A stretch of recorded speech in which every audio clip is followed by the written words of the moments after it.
Examine the foramina of the posterior cranial fossa. Re-identify the petrous ridge, which separates the middle cranial fossa from the posterior cranial fossa.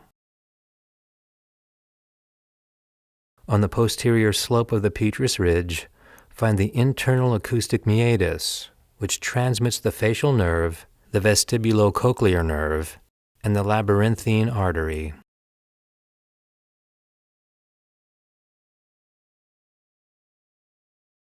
Directly posterior and lateral to the internal acoustic meatus is a little ridge that marks the external opening of the vestibular aqueduct and the position of the endolymphatic duct and sac.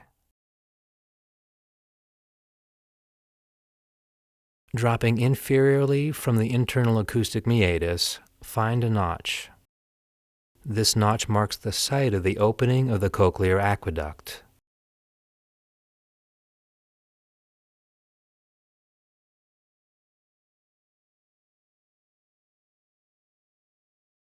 Beneath the posterior slope of the petrous ridge, find the jugular foramen.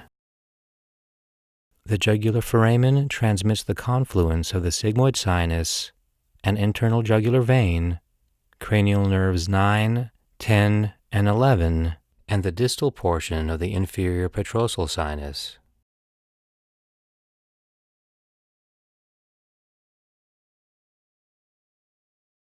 Note the foramen magnum, which transmits the medulla oblongata, spinal cord junction, the meninges, and cranial nerve 11.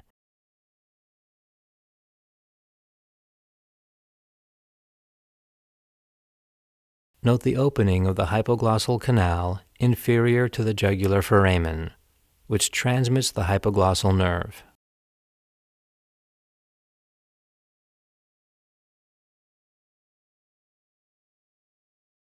Place a thread in the hypoglossal canal and note where this thread emerges on the base of the skull, just superior to the occipital condyle.